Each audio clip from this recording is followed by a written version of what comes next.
Merci beaucoup à tous les intervenants. Euh, pour notre dernière présentation, celui qu'on ne présente plus, Gaël, donc responsable de l'équipe SODA et co-directeur scientifique de P16. Merci beaucoup. En attendant que les slides s'affichent, je vais commencer par la fin parce que je vais commencer par quelques remerciements. Donc, j'ai entendu mon nom 2, 3 fois aujourd'hui. Et à chaque fois que j'entends mon nom, bah, je pense à tous les gens, en fait, vraiment des gens fantastiques avec qui on a monté plein de choses, enfin, dont Scikit-learn, des gens certains qui sont dans la salle, hein, on a l'équipe là, des gens qui ont travaillé à INRIA pendant longtemps et qui n'y sont plus, hein, des gens à l'étranger. Je ne vais pas donner une liste de noms parce que je donne une liste de noms, je vais forcément en oublier. Mais voilà, enfin, franchement, déjà, mon premier réflexe, c'est à chaque fois que j'entends mon nom, je me dis non, c'est pas possible parce que c'est vraiment un énorme projet en commun. Ensuite, j'ai eu la question de, en gros, qu'est-ce qu'a commencé, ce qu'a donné P16. Ça a été quoi l'étincelle? Et en fait, en y réfléchissant, j'ai fini par me souvenir que c'était Bruno Sportis. Donc je pense que c'est aussi intéressant de penser à ça. Et puis j'en profite pour le remercier parce qu'il a vraiment lancé l'étincelle. Je me souviens très bien de ce moment, un mail un peu à la noix, un peu un soir, qui me demandait de réfléchir à quelque chose. Voilà. Puis des années plus tard, on se retrouve là. Donc voilà. Donc il n'est pas là, mais je pense que, enfin, moi, je devrais le remercier. Puis après, remercier tous les gens avec qui on a monté. Enfin, tous ces trucs, en fait, ça a été des rebondissements absolument invraisemblables avec des challenges à tout moment, challenges qui sont hyper bien parce que bah, c'est ces challenges qui font en fait la solidité du projet que vous voyez aujourd'hui et qui est absolument fantastique. Voilà. Mais donc, je ne vais pas vous parler de P16, ni de Probable. Je vais peut-être vous parler de quelque chose qui a un lien.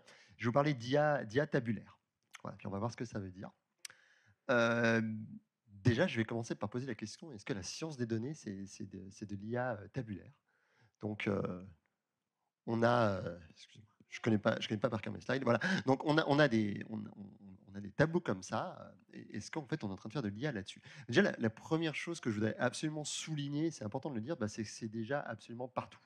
Je vais donner un ensemble d'exemples de choses qui se passent réellement.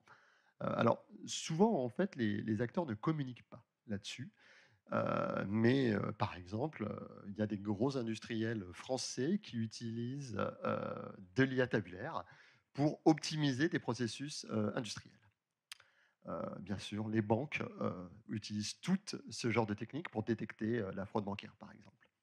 Euh, on l'utilise par exemple en banque assurance ou en santé pour faire du prévisionnel de risques majeurs de santé. J'ai découvert qu'il y a des compagnies aériennes qui utilisent ça pour prédire les retards possibles d'avions et potentiellement modifier l'allocation d'avions ou de personnel pour minimiser l'impact que ça va avoir sur les voyageurs. On l'utilise pour détecter les cyberattaques. Alors, qu'est-ce qu'il y a derrière tout ça? Bah, derrière tout ça, on a des tâches qui sont difficiles à programmer manuellement. Et donc, qu'est-ce qu'on fait? Bah, tout bêtement, on les apprend des données. C'est ce qu'on appelle le machine learning ou l'apprentissage statistique. J'imagine que la plupart des gens ont ça en tête. Mais donc, ce qu'on voit, c'est qu'on a je veux dire, quelque chose qui s'est rajouté hein, dans la panoplie des outils de l'informatique et qui, en fait, est présent un petit peu partout. Donc, de façon générale, le constat, c'est que quand on a une organisation, presque tout le temps, ces informations, ces données les plus précieuses sont sous forme de table. Alors, ce n'est pas forcément ce dont on parle le plus parce que c'est plus facile de comprendre qu'il y a des textes et il y a des images. Et donc, on parle beaucoup des textes et des images, mais les tables sont absolument centrales dans tout ce qu'on fait. Et donc, le rêve, hein, c'est est-ce qu'on peut juste faire une grosse IA très très intelligente qui prédit très très bien, qui marche sur les tables et hop, on a résolu tous les problèmes dont je vous ai parlé et puis plein d'autres.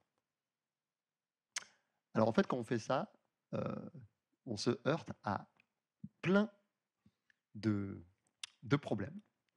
Par exemple, on peut chercher à prédire combien de temps est-ce que certaines personnes vont rester dans un hôpital, par exemple suite à une pandémie qui arrive. Sauf que si on a uniquement une semaine d'historique, et ben on va prédire que personne ne reste plus longtemps qu'une semaine.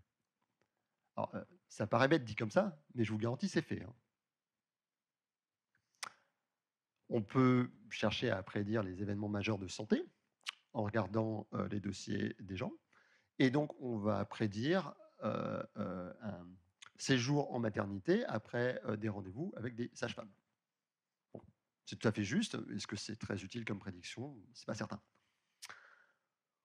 On va prédire, en regardant la pression artérielle, que la mortalité diminue quand la pression artérielle passe un certain seuil, passe au-dessus d'un certain seuil. Ça n'a pas de sens, mais c'est vrai. Pourquoi? Parce qu'au-dessus d'un certain seuil, les systèmes de santé appliquent des traitements. Donc on va vraiment sur le seuil, boum, on passe ce seuil, c'est un seuil de recommandation de traitement. Donc c'est vrai comme prédiction, c'est pas causal et on peut faire plein de bêtises avec cette prédiction. On pourrait par exemple prédire qu'il faut que les gens aient une tension artérielle élevée. On peut prédire que ma phrase fait pas de sens dans ma slide, mais c'est pas grave. On peut prédire que des virements vers le Nigeria sont des fraudes. Et puis après, on va déployer l'algorithme prédictif en question à Citibank Nigeria. Ça va pas marcher, puisqu'on va en gros classifier tout sont des fraudes. Donc, pourquoi est-ce que je vous ai donné ces exemples? C'est pour vous dire que quand on n'a pas de contexte sur des données, quand on n'a pas de compréhension des données, en fait, la prédiction, je ne veux pas dire qu'elle est fausse, ça ne veut rien dire qu'elle est fausse, mais en tout cas, elle est absolument inutile. Parce qu'elle va capturer des biais, parce qu'elle va être inutile à l'application, parce qu'elle va être non causale, parce qu'elle va être non adaptée aux utilisateurs cibles. Donc, de façon générale, ce n'est pas juste une question de prédire. Ce n'est pas juste, en gros, je vais faire un gros modèle prédictif, une super boîte noire, il va très très bien marcher. Donc, de façon générale, il est important de ne pas penser, et je pense qu'on est beaucoup, ça m'est arrivé de tomber dans cette pensée magique, que en gros, il faut des données, des gros algorithmes, et puis ça va marcher. Les données résultent toujours d'un processus, autrement dit d'action dans le monde correspondant et de politique d'acquisition. Et de façon générale, une prédiction est généralement utilisée pour faire des décisions. Et donc, c'est le travail d'un data scientist, c'est de comprendre les données et le contexte applicatif. En fait, c'est ça le vrai travail d'un data scientist. Et, on aime bien tous construire des modèles prédictifs et puis faire du scikit-learn, du PyTorch, ce genre de choses. Mais en fait, la valeur ajoutée qu'on apporte quelque part, c'est, et ça a été dit d'ailleurs au panel juste avant, c'est cette compréhension du contexte pour savoir en fait comment est-ce qu'il faut poser la question. Donc il y a un papier que j'aime beaucoup qui est en fait un résumé de beaucoup de projets d'apprentissage statistique à Booking.com. Donc Booking.com, c'est une grande compagnie Internet. On peut se dire que ce n'est pas des manches sur ce genre de sujet. Et c'est l'un des très rares papiers académiques qui, en gros, fait un grand retour d'expérience de ce genre de choses. Donc il est absolument passionnant, vraiment à lire. Et l'un des titres de section, c'est Offline Model Performance is just a health check. C'est un truc auquel je crois vraiment. C'est que juste en gros, de mesurer qu'on a une bonne prédiction, c'est juste un sanity check. Ça nous dit juste on a fait des trucs qui ont l'air de marcher, mais ça ne corrèle pas forcément avec la valeur ajoutée qu'on apporte au système. Bien. Donc on se dit, bon d'accord, très bien, tout ce que j'ai dit est vrai, mais quand même, si on fait un gros modèle qui marche mieux, bah, plus il est gros et mieux il marche, il sera quand même plus utile. Et puis bon, on a bien vu, hein, le deep learning, il est partout, donc en fait, il faut mettre du deep learning là-dedans. Moi, j'entends ça, j'ai envie de dire toujours. En fait, c'est devenu implicite, c'est évident. Bon. Le deep learning, alors c'est fantastique, hein, je ne suis pas du tout en train de dire du mal de deep learning, et je fais plein de recherches sur le deep learning, mais ce n'est pas la meilleure solution tout le temps. On a publié, c'était assez amusant, on travaillait avec un doctorant, Léo Kleinstein, et on travaillait sur faire du deep learning pour des données tabulaires. Et au bout de 6 mois, 1 an de travail, on n'y arrivait pas. Quand je dis on n'y arrivait pas, c'est pas qu'on n'y arrivait pas, c'est que tout ce qu'on faisait, c'était moins bien que des bons vieux modèles autour d'arbres, donc comme il y a dans Scikit-learn, XGBoost, tout ce genre de choses. Et donc au bout d'un moment, on s'est dit non, c'est pas possible. Il faut qu'on fasse les choses de façon carrée. On a mesuré les choses de façon carrée. On a envoyé ça à l'une des grandes conférences où on fait principalement du deep learning. Les reviewers nous ont dit mais non, mais c'est pas possible. Si c'était vrai, tout le monde le saurait. Pendant ce temps-là, sur les réseaux sociaux, les gens qui bossaient dans l'industrie nous ont dit mais c'est pas possible que vous puissiez publier quelque chose comme ça, tout le monde le sait. Oui, hein, on est d'accord. Voilà, donc on a un mismatch de monde. Mais donc, moi j'ai beaucoup de cours du montage de PCS, j'ai beaucoup ressenti de la part de certaines personnes qui n'avaient pas forcément les mains dans le cambouis et qui pouvaient être haut placées, un petit peu la notion que, bah, de toute façon, si c'est pas du deep learning, ça sert à rien. Il y a un énorme décalage. Et ce que je veux souligner sur cette slide, c'est que non seulement les modèles de type gradient boosting d'arbres marchent mieux, alors plutôt mieux de façon typique, on pourra toujours trouver des contre-exemples, mais en plus, ils coûtent beaucoup moins cher en temps de calcul. Et c'est quand même hyper important ça. Voilà, donc. Non. Et c'est pas quelque chose de général ce que je dis ça, c'est pour les tables, et on peut expliquer, on explique dans le papier pourquoi, il y a des raisons, etc. Ça va pas être vrai pour tous les problèmes de prédiction. Donc la raison, hein, fondamentalement, il y en a deux. Hein, c'est qu'il y a des régularités dans ces données, régularités au sens statistique, qui sont différentes que dans les images et le texte. De façon générale, on a des colonnes qui ont du sens, alors que dans les images et le texte, c'est le mélange d'informations qui compte. Et puis une autre raison, c'est que souvent, mais pas tout le temps, mais très très souvent, eh bien, les problèmes de science des données, ils n'ont pas tant de données que ça. Alors pas tant de données que ça, où est le seuil? Notre expérience, c'est que souvent, en dessous de 100 000 points de données, 100 000 individus, on a intérêt à privilégier des bons modèles d'arbres. Au-dessus, ça peut être intéressant d'utiliser des modèles deep learning. Mais la plupart des problèmes de science des données sont en dessous de 100 000. Hein. Il n'y a pas forcément 100 000 avions, par exemple. Bon, ceci dit, il est important de prendre un peu de recul et d'arrêter de regarder son nombril et de se rendre compte qu'il n'y a pas que le machine learning en fait en sciences des données. C'est-à-dire que si on, on regarde des différents sondages euh, de, de gens qui font de la science des données et qu'on leur demande en gros quelles sont les grosses difficultés, ça c'est un sondage qui a été fait par Kaggle, on voit tout en haut, ce qui arrive tout en haut, tout en haut, les dirty data. Alors, qu'est-ce que ça veut dire? Il faut aller un petit peu plus en détail. Ça veut dire beaucoup de choses différentes. Mais il y en a une partie, c'est la préparation de données. La préparation de données est extrêmement chronophage et c'est dit et redit. Et ça a été redit plus tôt dans la journée, hein, tout ce qui est autour de data wrangling, etc. Et de façon générale, c'est avant tout des scripts Panda et SQL, donc autrement dit des opérations de type base de données.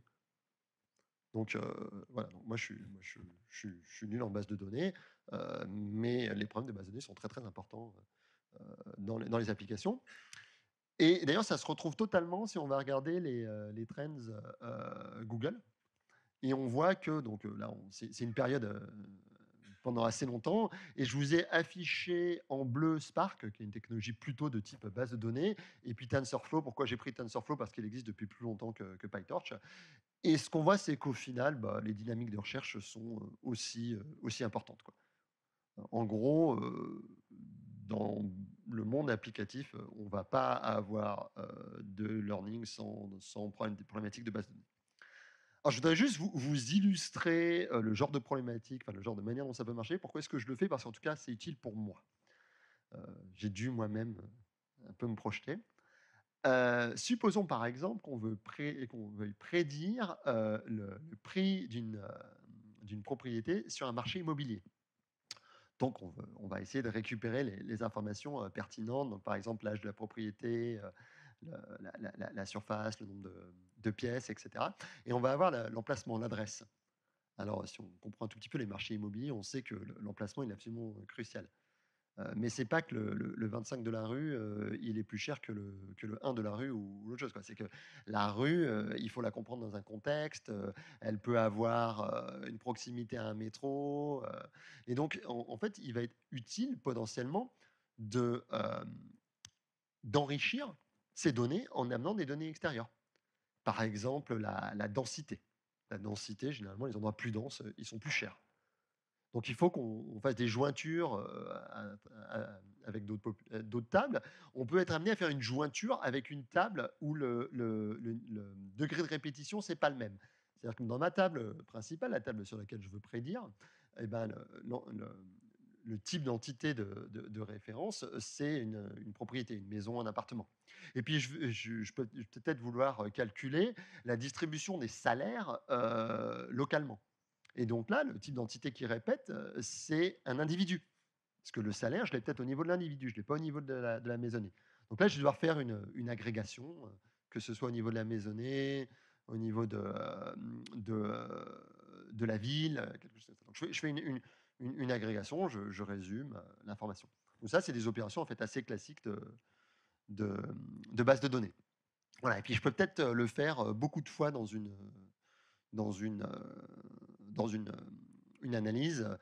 Et donc moi, quand j'ai été travailler avec les hôpitaux et que j'ai découvert une nouvelle base de données, avec d'ailleurs les collègues de Scikit-Learn, avec 30 tables, eh bien, je me suis rendu compte qu'en fait, c'était extrêmement dur de faire ce genre de choses. C'est très dur pour les humains parce qu'en gros, ça demande de prendre du recul sur le sens de chacune de ces colonnes, de ces 30 tables, vraiment les comprendre pour savoir en gros qu'est-ce qui fait sens ou pas comme transformation. Et puis, qu'on soit clair, un apprentissage statistique, pour la plus grande partie de la littérature, ne sait pas du tout s'attaquer à ce genre de problème. Du tout. Même, en fait, ne pose même pas ce genre de problème. Ça ne fait pas partie des problèmes canoniques qu'on regarde. Voilà. Donc, ça, c'est un autre problème qui n'est pas attaqué par l'apprentissage statistique. Et donc, pour revenir un petit peu à la question que je posais, est-ce que la science des données, c'est juste une question de faire un gros modèle d'apprentissage statistique plus grand? Est-ce que c'est de l'IA tabulaire? Alors, indéniablement, je pense que c'est un sujet qui est extrêmement important parce qu'il y a une valeur gigantesque à faire ça. Mais on est très très loin de il suffit d'une grande machine prédictive très très forte qui prédit très très bien pour résoudre le problème. Et j'irais jusqu'à souligner, en fait, euh, le monde de l'IA, en fait, aime bien aller dans ce genre de direction. Aime bien aller dans la direction où il faut plein de données et puis il faut une grosse machine. Parce que c'est simple, parce qu'on n'a pas besoin de comprendre un milieu applicatif, et puis parce qu'il y a quand même un rêve un petit peu dystopien dans le monde de l'IA, c'est de remplacer des gens par des machines, parce qu'après, eh ben, on vend les machines, le logiciel, les trucs comme ça, et puis on se fait des sous. Et donc, moi, je suis absolument persuadé que dans les problèmes d'IA tabulaire, eh ben, on peut progresser, mais on est très très loin de remplacer l'humain. Et donc moi, j'aime bien parler d'IA tabulaire en disant que c'était ça de l'intelligence augmentée et pas de l'intelligence artificielle. Je ne suis pas le premier à dire, hein, pour moi, c'est à ça qu'on devrait penser. Voilà. Donc ça, c'était une première partie un petit peu pour vous situer le genre de questions applicatives, ou en tout cas interface entre recherche et application qui m'intéresse. Je n'ai pas du tout parlé de vraies questions de recherche, j'ai juste posé le cadre. Et donc ce cadre, c'est un cadre qui est extrêmement vivant d'un point de vue de la valeur économique. Le cadre de la science des données. Alors, il s'est appelé avec plein de noms différents. On a appelé Big Data. Bon. Ce qui est important de voir, c'est que ce monde applicatif, il, il est entièrement construit sur l'open source. Entièrement construit sur l'open source. C'est-à-dire que les briques importantes de ce monde applicatif sont des briques open source et même des briques open source avec des licences permissives. Tout ce que j'ai mis là et plein d'autres. Et donc, de ce côté-là, quand on se pose des questions, par exemple, de stratégie logicielle, de valorisation, etc., c'est-à-dire qu'on a le droit de ne pas faire de l'open source. Mais bon, on a quand même un gros danger, c'est d'être laissé sur le côté parce que comme tout le monde fait de l'open source, bah, les gens ils vont plutôt privilégier les outils open source. Donc pour nous, pour les questions qu'on se pose ici, il y a bien entendu une valeur stratégique d'avoir une pile logicielle ouverte. Déjà, quelque chose dont on parle quand même pas beaucoup, c'est que souvent ces données, eh ben, elles peuvent avoir un côté un petit peu sensible. Moi, j'aime bien les données de santé, mais on peut parler des données bancaires, on peut parler des données publiques autour de, par exemple, de la scolarité, des impôts, ce genre de choses. c'est des données dont on voudrait un petit peu, contrôler le périmètre et comment elles sont utilisées. Et pour faire ça, idéalement, il faudrait qu'on arrive à déployer nos piles, qu'on contrôle. Et donc pour ça, une pile logiciel libre, et ben, ça permet de le faire. Alors que quand c'est, une boîte noire qu'on ne peut pas du tout inspecter, on ne peut pas faire ça. Et puis bon, quand on va faire des décisions qui sont des décisions très, très importantes, on voudrait pouvoir inspecter comment elles sont faites. Ça, c'est très, très important. Et donc d'avoir une pile, libre devrait permettre de faire ça, ce qui n'est pas forcément le cas quand, on est dans des relations, économiques, asymétriques avec des piles, logicielles fermées. Alors, pourquoi est-ce que, l'open source, a eu un tel impact sur l'IA? Ça a déjà été mentionné, dans, des tables rondes, je crois, mais c'est déjà tout simplement parce qu'elle permet, l'innovation et je crois que c'est Sylvain qui l'a dit, c'est souvent des objets qui ont été développés par des utilisateurs et donc qui comprenaient et puis, de temps en temps, on a des utilisateurs experts, c'est-à-dire les gens, qui ont fait scikit-learn, c'était des gens qui, à l'origine, connaissaient bien l'apprentissage statistique et donc, bah, ils étaient, j'ai envie de dire, en avance avec une meilleure compréhension, en fait, des besoins. On l'a mentionné, alors c'est, je crois que c'est Serge Abitboul qui a dit qu'on n'est pas dans une économie, rivale et je ne connaissais pas le terme, donc c'est assez intéressant et donc on se retrouve, ça a été beaucoup beaucoup mentionné, on se retrouve dans cette logique que mais de partager, ça permet de réduire les coûts. Moi, avant de travailler à Inria, j'ai bossé en start-up et on faisait de l'open source tout simplement parce que ça nous permettait de diminuer nos coûts fixes. Puis il y a quelque chose qui est très important, c'est que de partager, la technologie, donc d'avoir des communs et là, il a été mentionné qu'il faut faire la différence entre juste de l'open source ou des communs. C'est important d'un point de vue stratégique parce que ça évite la capture économique. Hein. Donc l'idée, c'est que comme il y a plusieurs acteurs, on évite idéalement qu'un acteur prenne le dessus et capture. Et la capture économique, c'est quand même un vrai problème hein, quand on est dans des marchés capturés ou non contestables. Alors on peut être on peut être dans des situations où les marchés fonctionnent très très mal. Donc l'open source, peut-être que ça serait bien de parler un petit peu des gens qu'il y a derrière. Et moi, ça fait longtemps que je fais de l'open source. Je fais de l'open source depuis plus longtemps que faire de l'informatique, puisque j'ai fait une thèse en physique, et pendant ma thèse en physique, je faisais de l'open source. Et peut-être quelque chose qu'il faut vraiment voir, c'est que derrière l'open source, il y a énormément d'humains, il y a énormément d'histoires humaines, elles sont toutes différentes. Moi, ça a été des rencontres avec des gens comme Fernando Pérez, qui a été l'une des personnes derrière Jupiter, mais d'autres personnes. Et puis, en gros, on échange, c'est un plaisir d'échanger, c'est un plaisir humain, c'est un plaisir technique. On se rencontre, on travaille ensemble et on a l'impression d'être utile. Et puis, c'est une boucle en fait de rétroaction. Et puis, au fur et à mesure, on monte en compétences. Moi, je me suis principalement auto-formé. En fait, cette histoire, on la retrouve quand même très, très souvent. Mais je pense que c'est pas si différent que ça qu'ailleurs. C'est pas différent que ça que pas en open source, en fait. C'est-à-dire que derrière tout ensemble de personnes, il y a de l'humain. C'est juste qu'en open source, l'avantage, c'est que c'est de l'humain qui peut se faire d'une façon très ouverte, en se rencontrant, avec de l'enthousiasme, avec une facilité. Mais ce facteur humain, il est absolument, absolument crucial à prendre en compte. Je vais dire 2 mots de scikit-learn, on en a beaucoup parlé, je vais aller vite. Donc ça a été dit et je le souligne, je pense qu'il faut souligner que c'est très probablement l'outil de machine learning le plus utilisé, au monde. Comment est-ce qu'on peut le voir? C'est difficile à voir. On a parlé de métriques, on a parlé de H-index, qui est une espèce d'horreur. C'est aussi difficile de mesurer l'utilisation de scikit-learn. Il y a donc ces fameux, surveys, ces fameux sondages en fait, qui sont faits par Kaggle et qui demandent aux gens, «Qu'est-ce que vous utilisez?» Et donc j'ai le sondage de 2022, j'ai pas récupéré le dernier, mais ce qu'on voit, c'est que, scikit-learn est, parmi les outils d'apprentissage statistique le plus utilisé et ce de façon assez constante au cours du temps. Une autre manière de le voir et ça a été déjà mentionné par Yann, en gros, c'est, les chaînes de dépendance. La chaîne de dépendance est extrêmement, important en termes de contrôle un petit peu de dépendance technologique. Et oui, scikit-learn est très, très utilisé. Alors, j'ai pas les derniers chiffres, effectivement, les chiffres de Yann sont plus gros. Donc scikit-learn est très utilisé. Il y a plus de dépendance sur scikit-learn sur GitHub que sur PyTorch ou TensorFlow. Donc peut-être pour revenir un petit peu en arrière, la vision qui nous animait, en tout cas qui m'animait moi, c'était quand même une vision de démocratiser l'apprentissage statistique. C'était vraiment une vision de ne pas parler à des experts, mais de parler à tout le monde. Et ça entraîne des compromis particuliers, ça entraîne des compromis de favoriser l'adoption comparé à une excellence technologique qui pourrait amener d'autres types de coûts.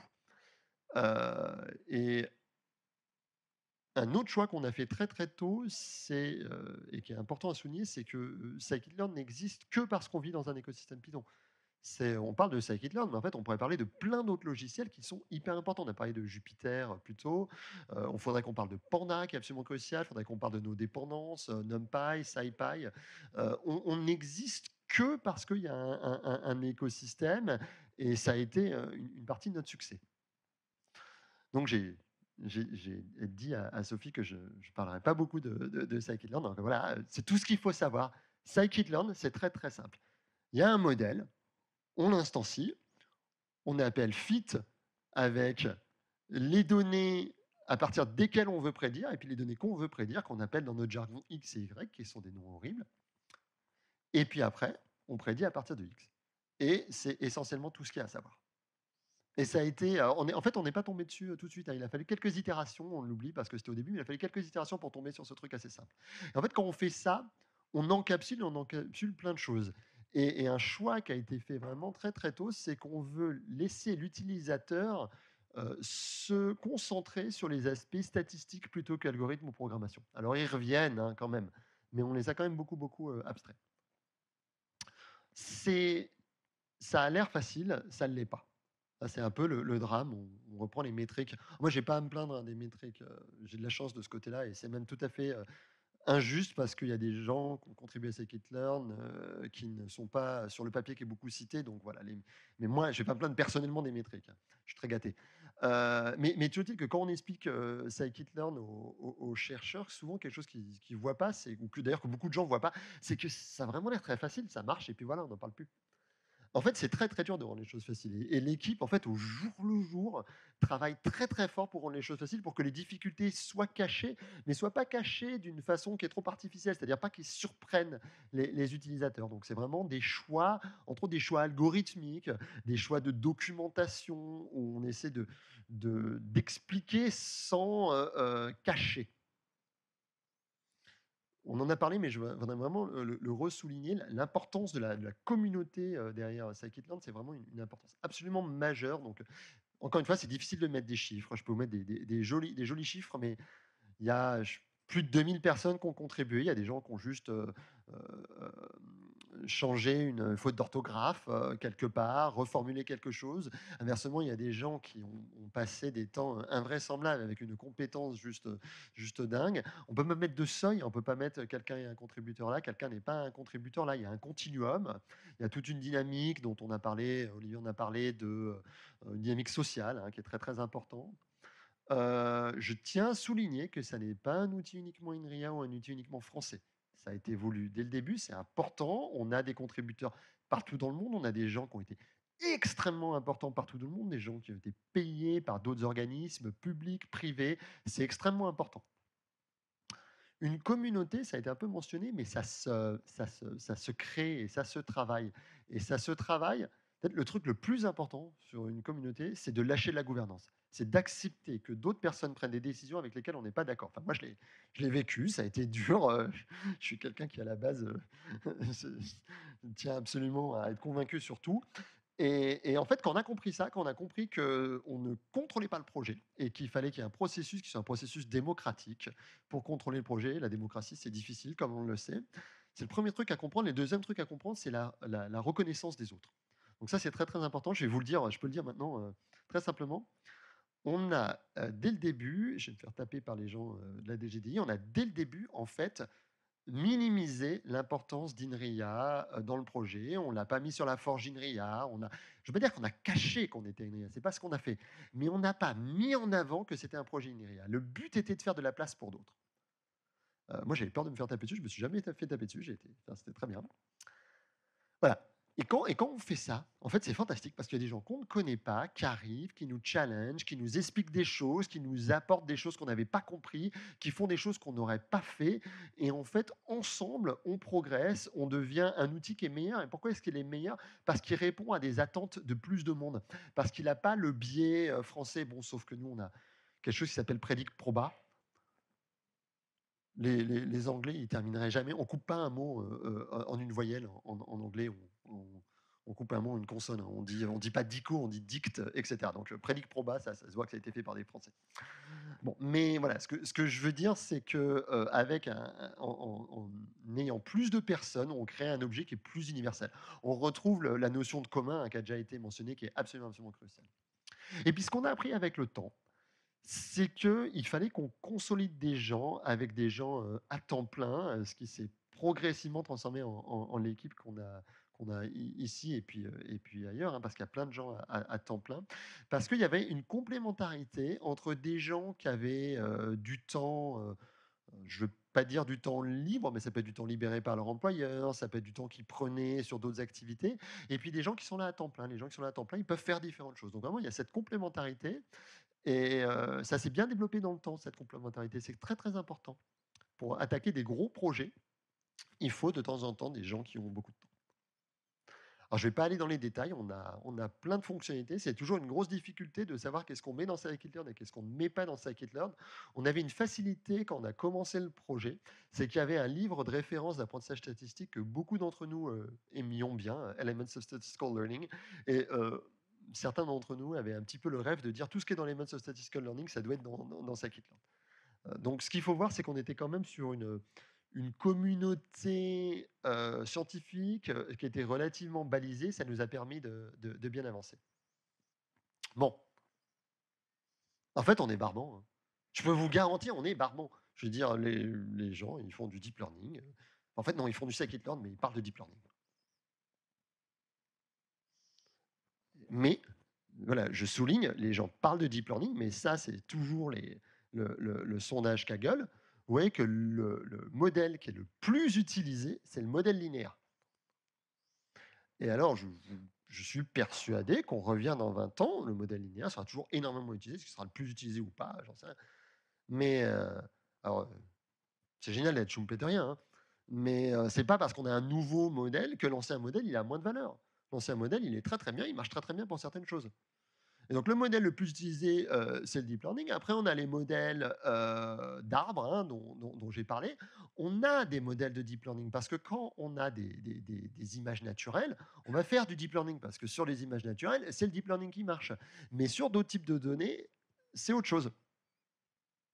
Donc, on a un décalage entre ce qu'on raconte et puis ce qu'on fait. En fait, ce qui se passe, il ne faut pas être naïf, c'est qu'il y a une bataille de récits à l'heure actuelle, une grosse bataille de récits avec des gros acteurs qui investissent énormément d'argent. Moi, à des confs de machine learning, il y a des rappeurs connus qui viennent dans les soirées annexes organisées par les big tech. Et bah, forcément, tout le monde a envie d'aller là parce qu'ils veulent aller voir les rappeurs connus. Or, les big tech, qu'est-ce qu'elles font? Elles font du deep learning. Donc, en fait, tout le monde a envie de faire du deep learning. C'est aussi simple que ça. On parle aussi de beaucoup, beaucoup, beaucoup de données. Tout le monde parle de beaucoup, beaucoup de données. Mais la réalité, quand on fait des sondages, c'est que la plupart des gens ont peu de données. Ont peu de données. On a vraiment une bataille de récits là. Et là, donc, il y a cette narration qui est très, très présente dans la communauté de recherche en IA, c'est que plus gros, mieux c'est. C'est une narration qui a été construite avec le temps, avec des succès absolument fantastiques. En vision, par exemple, ça a été commencé par un papier qui s'appelle AlexNet, et dans le papier, il y a marqué littéralement, en fait, nos résultats montrent que si on a plus de GPU et plus de données, ça va mieux marcher. Il y a une part de réalité, hein. Et donc, ça s'est continué avec un des grands modèles de langage. Et donc, il y a Richard Sutton, qui est un des grands du domaine, qui nous a dit il y a quelques années avec un blog post qui s'appelait The Better Lesson, qui nous a dit en fait, de toute façon, c'est toujours le plus grosse puissance de calcul qui va gagner. C'est la loi de Moore, et voilà. Quand même, quand on regarde les chiffres, c'est un peu effrayant. Ce qu'on voit là, les points que je vous ai mis, c'est la puissance de calcul utilisée par les modèles visibles. Modèle visible, déjà un biais d'échantillonnage, hein. Mais les modèles visibles en fonction du temps, et donc c'est une échelle logarithmique. Donc ce que vous voyez, c'est qu'en fait, on n'est pas exponentiel, on est super exponentiel, hein. C'est assez impressionnant. Et ce qu'on voit, c'est qu'on a rattrapé et très largement dépassé un jour de calcul sur le plus grand supercalculateur. Donc je veux souligner qu'en fait, l'histoire de Richard Chilton, que c'est la loi de Moore, elle est fausse. Parce qu'on va beaucoup plus vite que la loi de Moore en termes de consommation de puissance calcul, hein. Ça n'est pas la loi de Moore. Qu'est-ce que c'est? C'est de plus en plus d'argent. De plus en plus d'argent. Des sommes, donc vous le savez peut-être, hein, mais on parle. Donc ça, c'est les chiffres qui sont publiés. Donc on dit en gros les grands modèles, dans les chiffres publiés, ils coûtent 1 million. Sauf que quand on parle aux gens qui font ça, moi je parle à mon ancien doctorant Arthur Mensch, qui a créé Mistral, il parle de 100 millions parce que bien sûr, un run, c'est 1 million, mais on fait pas un run, on fait plein de runs. Donc on parle de typiquement 100 millions pour entraîner un grand modèle. Donc, des coûts absolument invraisemblables. Et donc on voit là une illustration d'un phénomène qui est bien connu en développement technologique, c'est les effets de type effet rebond, effet Jevons. C'est l'idée que on peut améliorer une ressource, on peut améliorer la puissance de calcul, on fait des CPU, des GPU, etc. On a baissé le coût de cette ressource, mais la demande a augmenté plus vite que la baisse, et au final, le, le bilan total est une augmentation. C'est présent aussi, par exemple, en consommation énergétique. On consomme de plus en plus d'énergie, on consomme de plus en plus de charbon depuis toujours. Voilà. Donc, on est dans une inflation des coûts absolument monstrueuse. Alors, ce qu'on me dit souvent, c'est que ça, c'est les coûts d'entraînement, mais en pratique, ces modèles, ils vont être beaucoup réutilisés, et donc ces coûts d'entraînement, ils sont justifiés par la réutilisation des modèles. Bon, je tiens à souligner que c'est faux. Là, ce que je vous montre, c'est le coût d'inférence, donc le coût d'utilisation des gros modèles. Et la ligne grise, c'est le coût par dollar sur un GPU, parce que ça diminue quand même. Ce que vous voyez, c'est exactement la même chose. C'est que les grands modèles coûtent de plus en plus cher à l'inférence.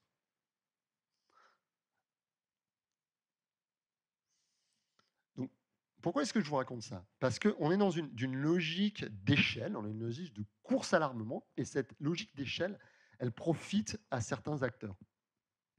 Si on a besoin d'énormément de données individuelles, ça va profiter aux gens qui sont capables de rassembler énormément de données individuelles.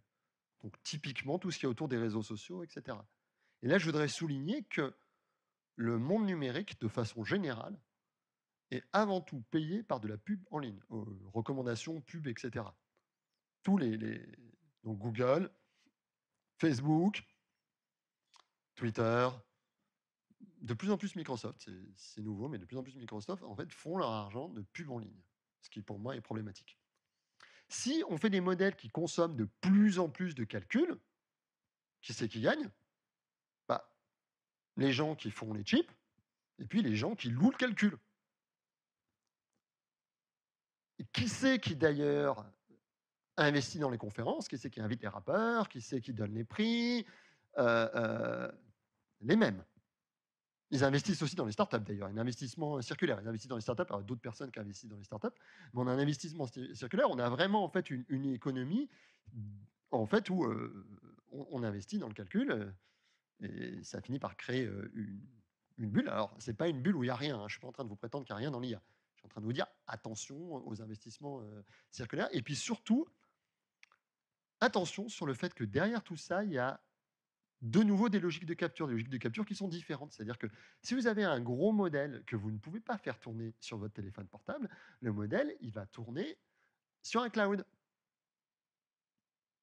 Le cloud provider, il a intérêt à ce qu'il y ait des gros modèles. On a enregistré ou pas? Très bien. Derrière cette logique de capture, il faut faire très attention. Donc souvent, dans le monde du tech, les gens se disent, c'est pas grave, moi je vais être futé, je vais réussir. Et puis après, je vais devenir riche moi aussi. Mais en fait, ce qu'il faut voir, c'est que si on n'est pas rentable, si en gros les coûts sont trop élevés, on développe plein de choses super chouettes, puis à la fin, on n'est pas rentable. Et bien, on est racheté par la big tech. Donc, il y a quand même beaucoup des acteurs qui sont non big tech, qui sont fondamentalement de l'externalisation de développement par la big tech, hein. Parce que de toute façon, et ça s'est beaucoup vu avec, par exemple, OpenAI, hein, on se demande si OpenAI ne va pas finir par s'effondrer dans Microsoft, puisqu'en fait, ils ont besoin des clouds d'inférence de Microsoft pour continuer à exister. Et c'est documenté, même si on n'aime pas beaucoup en parler. Voilà, donc ce que je suis en train de dire, c'est qu'il faut aussi réfléchir aux structures de coûts, parce que si on ne réfléchit pas aux structures de coûts dans cette projection vers le futur, eh ben on finira par aller vers les gens qui ont les grosses puissances de calcul automatiquement. Voilà, donc bien entendu, ça nous amène à des questions géopolitiques et donc à des notions de souveraineté, puisque on est ici entre autres pour des questions de souveraineté. Donc la notion que je prends de souveraineté, et je sais qu'il y a plein de définitions, c'est celle qu'on a pris dans la commission IA auquel j'ai participé avec d'autres gens très intelligents qui en savaient plus que moi là-dessus, qui est pas une notion d'autonomie, mais plus une notion d'équilibre, d'échange, en fait, avec l'idée que on peut avoir intérêt pour des questions d'avantages comparatifs, par exemple, à ne pas être autonome. Euh, et en fait, cette notion, donc c'est une notion qui est économique, mais elle revient vers des notions de souveraineté un petit peu plus au sens géopolitique du terme, parce que c'est en fait très très dur d'imposer des régulations quand on est totalement dépendant d'une technologie externe. Donc ça, c'est pas forcément des choses qui sont beaucoup discutées sur la place publique, mais avoir un contrôle sur sa vie privée quand toutes les données elles partent sur des clouds qui sont sous un droit qui n'est pas un droit européen, c'est pas évident du tout. Et pour l'Europe, hein, il y a des vraies questions à se poser parce qu'on n'a quand même pas une grosse industrie de semi-conducteurs. On en a une, mais elle est pas très très grosse.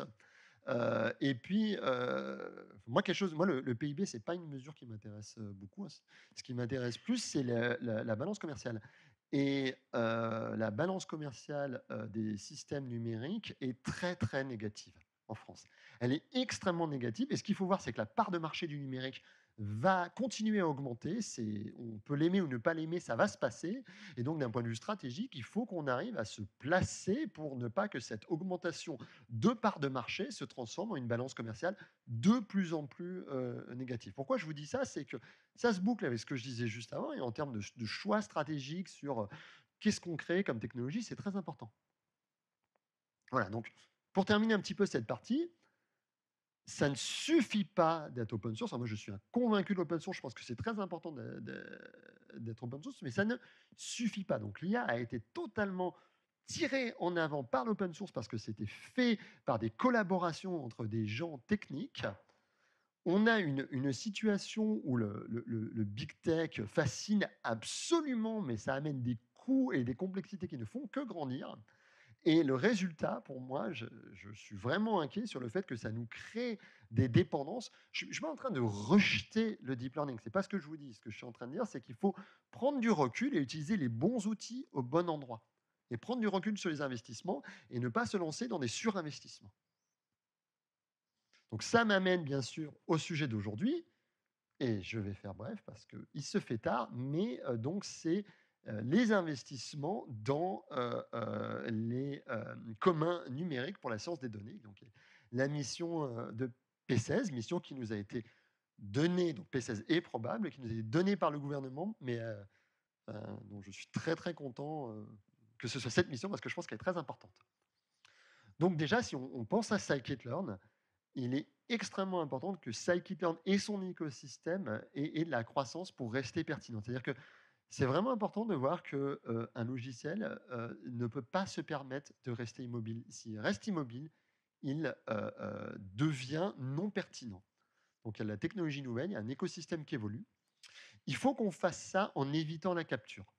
Ça, c'est quelque chose qui, je pense, qu'il y a un vrai danger. On apporte de la valeur, mais on peut être totalement capturé par d'autres personnes qui capturent cette valeur. Et donc, pour ça, il faut qu'on développe une pile utile d'une façon assez complète, avec une capacité d'intégration. Je ne dis pas que la pile doit être intégrée. Je suis contre les phénomènes de lock-in, mais qu'elle puisse être intégrée pour capturer la valeur. Et ça nous dit qu'il faut qu'on fasse des choses que historiquement on n'a pas fait dans scikit-learn, c'est permettre d'aller jusqu'à la production.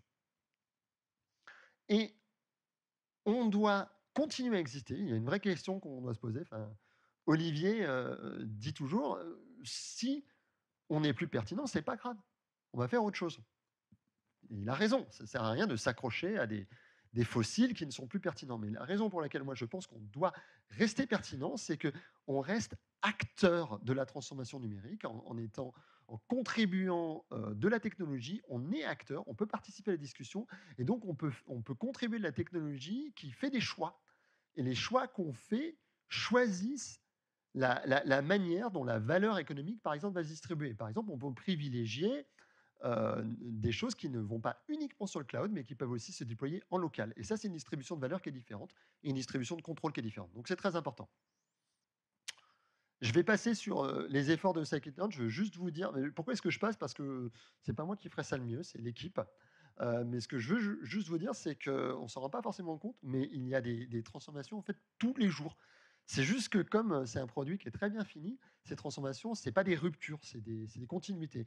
Et on n'est pas dogmatique, on regarde bien entendu les GPU. Alors il y a une vraie difficulté du GPU. La difficulté, elle est que fondamentalement, il y a un acteur qui domine le domaine. Et cet acteur, on en parlait, hein, pourquoi est-ce qu'il domine mais pas uniquement de par son software, il domine, de par son hardware, il domine de par son software. Et donc, on n'est pas dans la situation, parce que si on prend les CPU, il y a quand même eu un grand contrôle du CPU pendant très longtemps par Intel. Mais au moins, le jeu d'instruction ou même le langage compilé, on pouvait compiler. On pouvait déjà avoir un programme qui s'exécutait sur autre chose que de l'Intel, on pouvait compiler sur d'autres CPU. Là, à l'heure actuelle, quand on écrit du CUDA, on est en train de s'enchaîner à NVIDIA. Et moi, je vous avoue que ça me gêne énormément. On a un petit peu parlé de Scrub. Donc, Scrub, c'est une librairie, une bibliothèque qui est plus jeune. Scrub veut répondre aux besoins dont j'ai parlé de data wrangling, qui sont très très importants. Donc, on a aussi l'équipe Scrub dans la salle. Alors moi, c'est un projet qui m'enthousiasme et qui me fait très très plaisir. Donc vraiment, en fait, dans Scrub, on se retrouve à connecter le machine learning aux bases de données. Et donc, je parlais avec Serge Abitboul plus tôt. Moi, je ne suis pas fort du tout en base de données, donc on a beaucoup de choses à apprendre. On ne va pas remplacer les bases de données, on ne va pas implémenter des bases de données, ce n'est pas notre ADN, mais on veut vraiment faciliter cette connexion. Donc ça, c'est au long terme. À l'heure actuelle, on est en train de faire des choses un petit peu plus triviales, mais on a une feuille de route. Mais ce qu'il faut voir, c'est qu'on ne va pas faire que des trucs impressionnants. Voilà, des trucs qui a été fait récemment que j'aime beaucoup. Vous n'arrivez pas à le voir, c'est trop petit, mais c'est une petite visualisation très très simple de table. Et le message que j'ai là-dedans, c'est que quand on regarde en gros ce qui se fait dans un logiciel, il faut faire attention de ne pas regarder que les trucs qui brillent. Parce que ce qui va faire l'adoption d'un logiciel, c'est que les gens aiment travailler avec lui. Et les gens vont aimer travailler avec lui s'il y a plein de petits détails de très bonne qualité. Donc, je vous ai aussi dit que c'est facile de faire n'importe quoi et de prédire n'importe quoi. Et donc d'avoir des choses qui n'ont aucun sens. Donc, je pense que c'est quelque chose qui est très important. C'est pas quelque chose qui a été dans le dossier P16, mais dès le début, on savait qu'il serait extensible. Mais donc, moi, dans ma recherche, je travaille beaucoup sur la santé et on a ces problèmes tout le temps. Et donc, mon côté peut-être un petit peu plus recherche amène des développements méthodologiques qui se transforment en développement logiciel autour, en gros, de comment est-ce qu'on pose des questions qui sont plus utiles ou qui ont du sens quand on a des données un petit peu compliquées, par exemple avec des biais, donc de la censure, des questions de causalité. Je pense personnellement que c'est très important si on veut avoir la bonne science des données de permettre ça. Voilà. Donc je vais terminer, hein. Donc je vous ai parlé de diatabulaire. En fait, je pense que c'est un mot qu'on gagnerait peut-être à mettre en avant, histoire de continuer à rester dans le récit ambiant. J'ai souligné que, contrairement à ce que des gens voudraient voir, c'est pas juste une question d'une grosse boîte magique. Et en fait, ça intéresse pas toujours les acteurs de la tech, justement parce que les acteurs de la tech veulent des grosses boîtes magiques qu'ils veulent vendre. Donc il y a des difficultés qui sont les biais. Alors, un biais, c'est un mot absolument terrible, il veut tout dire. Mais moi, ce que j'appelle un biais, c'est un décalage entre la question qu'on voudrait poser et les données qu'on a. Il n'y a pas de données non biaisées, hein. Et puis la structuration des données, le data wrangling, etc. Et j'ai souligné donc les questions d'open source, mais qu'il faut penser avec une vision un petit peu stratégique, que ça ne suffit pas de penser open source et que derrière tout ce qu'on faisait, il y avait des combats de récits et des normes sociales dans les communautés tech qui ne se passaient pas dans un vide, mais qui se passaient avec des gros investissements à tous les niveaux d'acteurs de la technologie. Je vous remercie.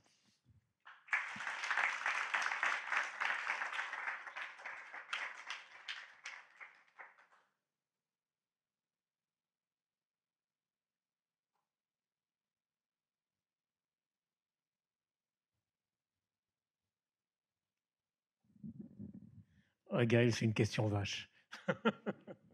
Vas-y, vas-y. Est-ce que tu penses qu'un modèle scikit-learn, fait par exemple avec une régression linéaire ou logistique, est soumis à la réglementation européenne sur l'intelligence artificielle?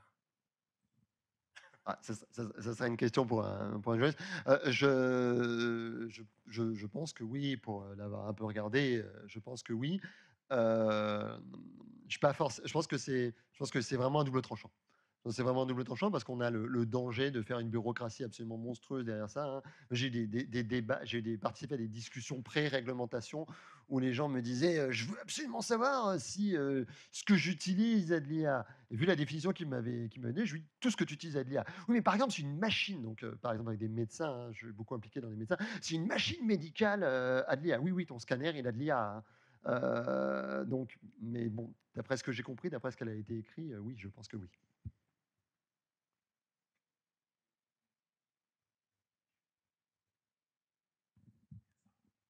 Oui, merci beaucoup pour la présentation. Quelque chose que vous avez dit au début, c'est faire exposer des choses très compliquées de manière très simple, c'est très dur.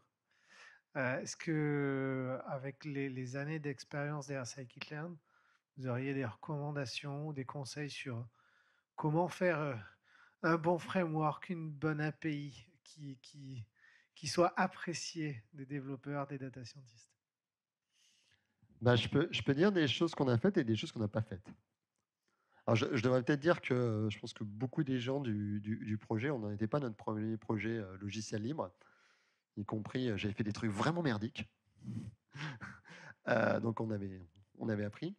Moi, un truc auquel je crois énormément, c'est ce que j'appelle le développement example-driven development. Donc, développer avec l'exemple, développer à l'utilisateur, ça vient des choses qui ont été dites dans votre table ronde. Bah, déjà, le premier truc, hein, c'est de ne pas prendre la personne en face de soi pour un abruti. Je crois à ce que, quand on fait une API, on enseigne, alors au sens large du terme, hein. Moi, j'ai pas de charge d'enseignement, il m'arrive d'enseigner, mais très très peu, mais ça peut être enseigné en conférence, dans des entreprises, etc. On enseigne avec. C'est génial, on voit la réaction des gens, on apprend à expliquer.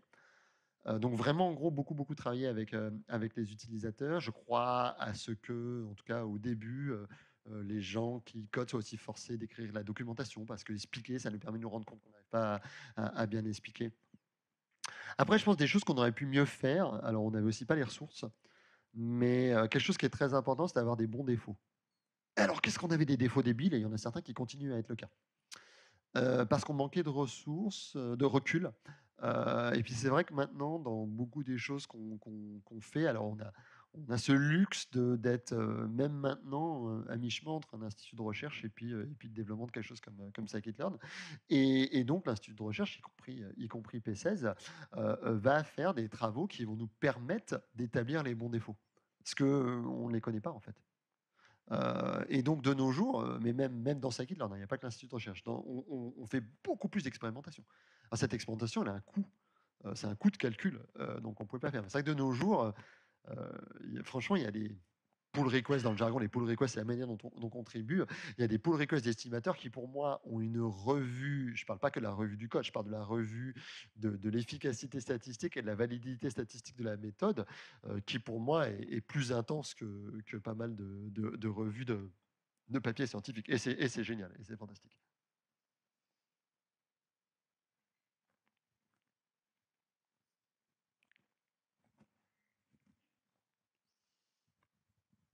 Alors, une petite question qui n'est pas une question piège, mais vraiment sincère, et j'aimerais que le micro passe aussi du côté de Fabien. En quoi est-ce que le machine learning peut augmenter les efforts dans les knowledge graphs et comment est-ce que les knowledge graphs peuvent augmenter le machine learning? Bah, je vais répondre, puis après, Fabien va répondre. Peut-être qu'on répondra à la même chose ou pas. Bah, on va faire le début de ta question, donc le machine learning vers les knowledge graphs. Donc, il y a tout un travail d'extraction et de consolidation de connaissances dans la création d'un knowledge graph ou de partie de knowledge graph.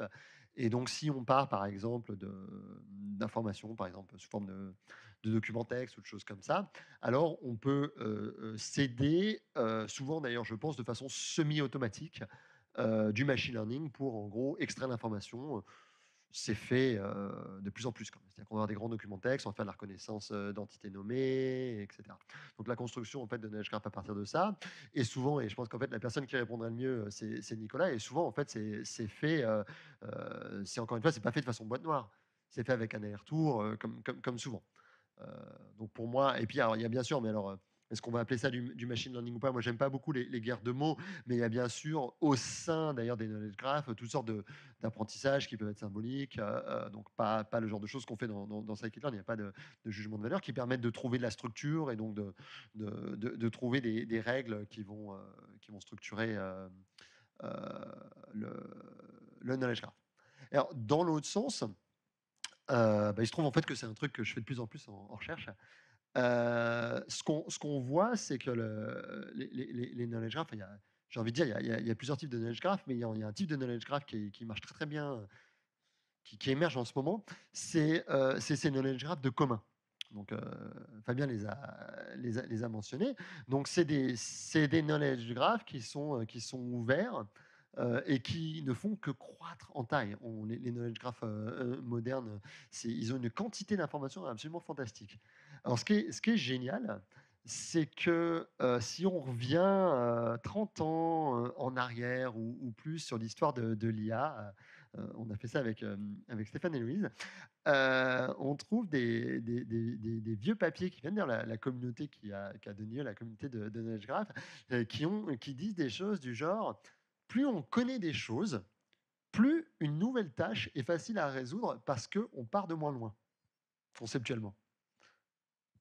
Et donc, ce qu'on voit, en fait, c'est qu'en combinant les deux, et on travaille là-dessus, eh ben, on commence à vraiment observer ce genre de choses. C'est-à-dire que, et ça, il y a peut-être des espoirs d'améliorer, en gros, de l'IA tabulaire, parce que si on prend un data scientist, s'il prend une table et qu'il a de la compétence, par exemple en santé, il va reconnaître des éléments sur cette table. Et souvent, surtout quand dans un monde bien structuré comme la santé, ces éléments, eh ben, ils ont été typés, documentés dans un knowledge graph. Donc, en gros, pré-entraîner des modèles qui capturent la connaissance des knowledge graphs et qui après sont utilisables ailleurs, c'est aussi très, très utile. Fabien, à toi. Alors, bon, déjà, on peut regarder, quand on regarde le couplage knowledge graph et modèle d'apprentissage, on peut se dire, alors soit effectivement on va utiliser quelque chose de l'apprentissage pour venir enrichir quelque chose dans le graphe, soit sa qualité, sa couverture, des choses comme ça. Et donc là, on positionne le knowledge graph un peu en sortie de ce truc-là. L'autre grande famille qu'on va trouver, c'est je vais venir augmenter le contexte, la requête, donc on le positionne en entrée. Bon, première chose. Déjà là, on peut, avec ce que Gaël nous a dit, on peut prendre un pas de recul et dire attends, ça c'est une vision un peu micro du truc. Mais en fait, dans mes systèmes, j'ai plusieurs méthodes qui fonctionnent les unes après les autres. Je mélange les systèmes entre eux et en fait, l'entrée d'un système et la sortie d'un autre. Donc en fait, une vision un petit peu plus consolidée, c'est une vision synergétique où je vais avoir à un moment une tâche qui va bénéficier d'un algorithme d'apprentissage pour augmenter mes données. Puis ce que j'ai appris, je vais le transformer en règle de raisonnement et je vais réaugmenter. Et parce que j'ai des nouvelles données suite à mon raisonnement, je vais pouvoir les donner à un autre système qui va s'augmenter. Donc on a une vision plus synergétique. Et puis, si on regarde encore un tout petit cran en arrière, on se dit, mais alors attends, en fait, un modèle, c'est une ressource au sens de RDF. Je peux lui donner un nom, je peux en parler. J'ai le droit de la noter. J'ai le droit de dire, ce modèle a été fait par Gaël, qui a choisi tel paramétrage, telle configuration, etc. Et donc là, d'un seul coup, la méthode d'apprentissage devient un sujet du knowledge graph. Et puis, si je me donne des bonnes primitives, eh ben, je peux commencer à représenter le workflow du data scientist autour de ça. Et donc, c'est le data scientist lui-même et son workflow qui deviennent le sujet du knowledge graph. Et puis, tout ce que je viens de dire peut s'appliquer sur ce graphe. C'est-à-dire, je peux faire de la prédiction dessus, si je veux. Ce knowledge graph qui parle du data engineer. Donc, j'ai du mal à répondre à ta question au sens où je ne peux pas me bloquer à un niveau, j'ai l'impression de ne pas prendre la big picture. J'ai l'impression que la réponse, elle est fractale, et que c'est justement là où est toute la puissance du modèle.